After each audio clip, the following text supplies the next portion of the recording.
రోజైతే మేకకాళ్ళు సూప్ అయితే చేయబోతున్నాను. ఇప్పుడు తయారు విధానం చూద్దాం. వీటికి కావాల్సిన పదార్థాలు 2 యాలక్కాయలు, ఒక 50 సుమారు మిరియాలు, ఒక అర స్పూను సుమారు జీలకర్ర. వీటన్నిటిని కూడా బాగా మెత్తగా దంచుకోవాలి. ఈ సైజు మిరగాయలు 10 మిరగాయలు వీటితో పాటు మెత్తగా దంచుకోవాలి. అలాగనే మీడియం సైజు ఉల్లిపాయ, ఒక 10 వెల్లుల్లి రెబ్బలు సన్నగా కట్ చేసుకున్నాను. మీడియం సైజు తగినంత అల్లము సన్నగా కట్ చేసి పెట్టుకున్నాను. తయారు విధానం చూద్దాం. 1 గంట ఆయిల్ అయితే వేస్తున్నాను. వెల్లుల్లిపాయలు వేస్తున్నాను. ఇప్పుడు అల్లం బ్రౌన్ కలర్ వచ్చింది కదా, ఇప్పుడు ఉల్లిపాయలు వేస్తున్నాం. ఇప్పుడు మనం మేకకాళ్ళు వేసుకుందాం.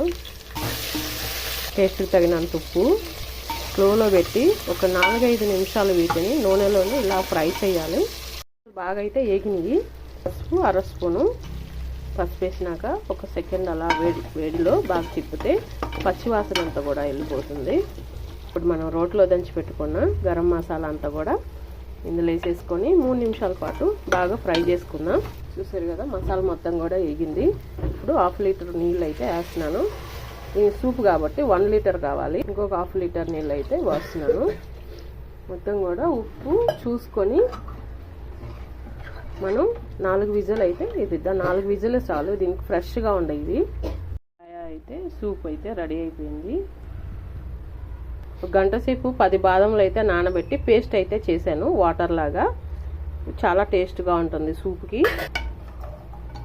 చాలా బాగా అయితే కుక్ అయింది. 4 విజిల్ మట్టికి పెట్టాను. 5 అని చెప్పాను.